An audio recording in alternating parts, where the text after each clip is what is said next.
হাজার ধরনের কাজকর্ম থাকে।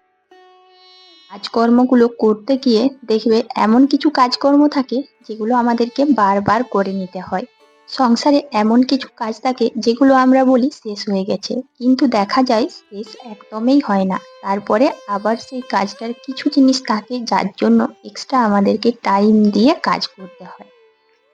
তাই এমনভাবে সংসারের কাজগুলো করি যেগুলো শেষ হওয়ার পরও ইনকমপ্লিট বলে কিছু থাকে না। সেই ইনকমপ্লিট কাজগুলোকে নিজেদের বুদ্ধি দিয়ে এমনভাবে গুছিয়ে করি যে আলাদা করে বা এক্সট্রা সেই কাজগুলোর জন্য আর নতুন করে আমাদেরকে সময় দেওয়াও লাগে না, আর কাজ করাও লাগে না। সকালে ফুল তুলছি, কিছু ফুল আছে যেগুলো এরকম বাতা দিয়ে না টানলে একদমই আসে না। যদি আমি এই ফুলগুলো তোলার কথা রেখে দিই যে না পরে তুলবো, আবার এই কাজটার জন্য কিছুটা সময় লাগবে, পরে আলাদা করে সময় দিতে হবে, আলাদা করে আবার কাজ করতে হবে। তাই যখন যে কাজটা করি পুরোপুরি শেষ করে দিলে আমাদের একদিকে যেমন এক্সট্রা সময় লাগে না, সেরকম এক্সট্রা কাজ করাও লাগে না। তো প্রিয় বন্ধুরা, আমি তোমাদের জন্য প্রতিদিনের মতন আজকে একটা ছোট্ট ভিডিও এনেছি। আশা করছি তোমাদের সবার ভালো লাগবে। তাই সমস্ত বন্ধুদের আমার পুরো ভিডিওটা দেখার জন্য অনুরোধ রইল।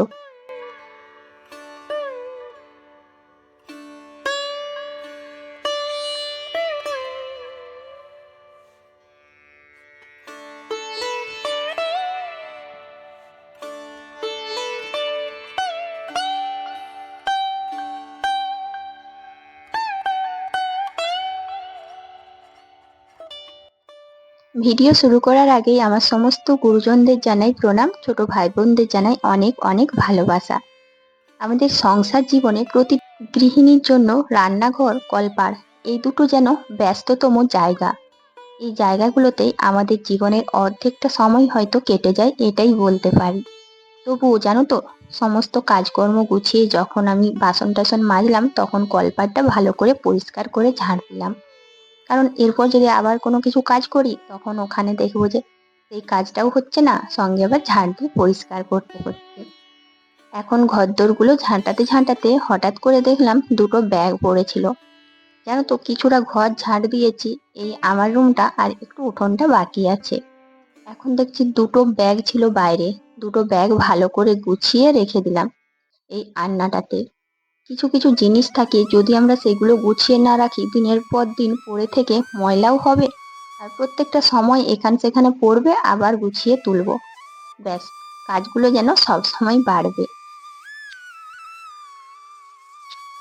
আজকে বেশ চারাপোনা মাছ পাওয়া গেছিল, সেই মাছগুলো কাটার পর জানো তো আমি প্রতিদিনই যখনই মাছ কাটি তখন সঙ্গে সঙ্গে বঠিনটাকে ধুয়ে দিই। ধোয়া বলতে সেটাকে সাবান দিয়ে দিই। বঠিনে যদি মাছ কাটার পর আবার সবজি কাটা হয় বা পেঁয়াজ কাটা হয় বা কিছু যদি খাবার জিনিস ব্যবহার করি না, এই বঠিনে কেটে ভীষণ গন্ধ ছাড়বে। আমাদের গ্রাম্য জীবনে তো আর ছুরি চাকুরি বা এটা ওটা ব্যবহার করা হয় না, এই বঠিন দিয়ে সব কিছু কাজ করা হয়। বটিতেই আমাদের যেন হাত বেশি চলে। বটিটা একটু ভালো করে পরিষ্কার করে নিচ্ছি, বেশ ময়লাও হয়েছিল, তার সাথে মাছ কাটতে আবার যেন কাজটা বেশ ভালো করেই করতে পারলাম। এই বটিটা যদি ভালো না ধুই তখন দেখবো পরে আবার শক্ত হয়ে গেছে, গন্ধও থাকবে, পরে আবার এটার পেছনে আমাদেরকে অনেকটা সময় দিয়ে বেশি কাজ করতে হবে। কিছু কিছু কাজ আছে পরে জানো তো বেশি সময় লাগে আর বেশি কষ্টও হয় কাজ করতে। বটিটা সঙ্গে সঙ্গে পরিষ্কার করে নিলে না বেশ ভালো পরিষ্কারও হয়েছে। সংসারে আমরা প্রত্যেকেই গুছিয়ে কাজ করি, তার মধ্যেও এমন কিছু কাজ থাকে যেগুলো আবার আমাদেরকে দ্বিতীয়বার যে করে করতে হয়, যেটাকে বলা হয় এক্সট্রা কাজ। এক্সট্রা সময়ও দিতে হয়, কিন্তু একটু যদি বুদ্ধি খাটিয়ে করি, একটু সময় নিয়ে কাজটা করে দিই, তাহলে আর ঘুরেও সেই কাজের দিকে তাকাতে হয় না, তখন সেই কাজটা একদম পুরোপুরি কমপ্লিট হয়ে যায়। মাছগুলো কেটে মাছগুলো ভেজে নিয়েছি। জানি না কেন মাছ জিনিসটা না অনেকক্ষণ ফেলে রাখতে মন যায় না, তাই ভালো করে মাছগুলো ভেজে নিয়ে এখন চলে এসেছি উঠোনে সর্ষে বাটতে। তোমাদেরকে তো বলাই হয়নি, সর্ষেটা যেন অনেক আগে থেকে ভিজিয়েছিলাম। সর্ষে পোস্ত এই জিনিসগুলো যখন আমরা এই শিলে বাটি তখন যদি কিছুক্ষণ আগে ভিজিয়ে রাখি, খুব সহজ হয় মশলাটা বাটতে, খুব তাড়াতাড়ি পেস্ট করা যায়। যদি সঙ্গে সঙ্গে আমরা এই ব্যাপারটা করি তাহলে কিন্তু অনেকখানি টাইম লাগবে। তোমাদের সাথে অনেকক্ষণ ধরে কথা বললাম, এখন একটা কথা বলি বন্ধুরা, আমাদের এখানে আমাদের গ্রামে নেটওয়ার্কের ভীষণ ডিস্টার্ব চলছে, তাই কিছুদিন ধরে সময় মতো ভিডিও পোস্ট করতে পারছি না। আশা করছি তোমরা সমস্ত বন্ধুরা আমাকে এতদিন পর্যন্ত যেমন সাপোর্ট করে এসছো, ঠিক সেই রকম আমার অসময়েও পাশে থাকবে। সবাই পাশে থেকো। যে সমস্ত বন্ধুরা আজকে নতুন আমার চ্যানেলে, তোমরা কিন্তু অবশ্যই পুরো ভিডিওটা দেখে তারপর একটু কমেন্ট করো। তেলে মশলা বাটতে ভীষণ ভালো লাগে জানো তো। আলুর খোসাগুলো ছাড়ানো ছিল অনেক আগে থেকে।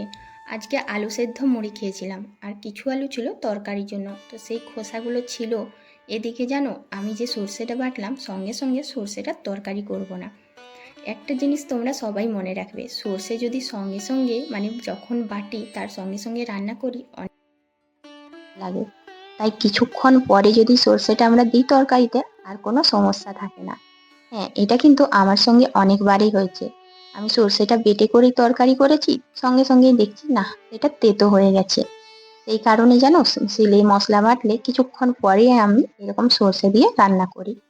আলুর খোসাগুলো দিয়ে তারপর এই যে আমি একটু সর্ষে দিয়ে মাছের চচ্চড়ি বানাচ্ছি। সর্ষে দিয়ে মাছের চচ্চড়িটা আমাদের বাড়িতে বেশ সবাই পছন্দ করে।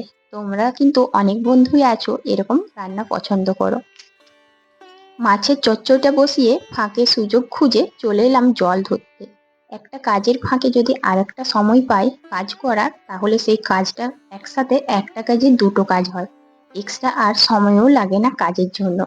তারপর দেখছি না, বালতিগুলো আজকে মাজার তো সময় নেই, বেশ পরিষ্কার আছে।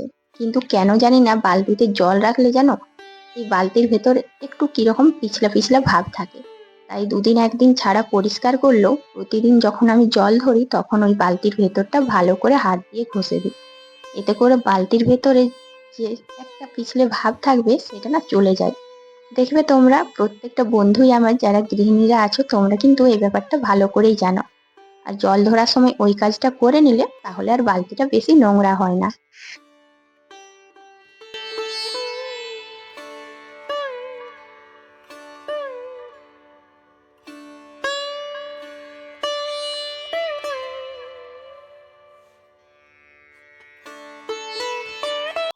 তো মাছের চচ্চড়িটা আমার হয়েই গেছে।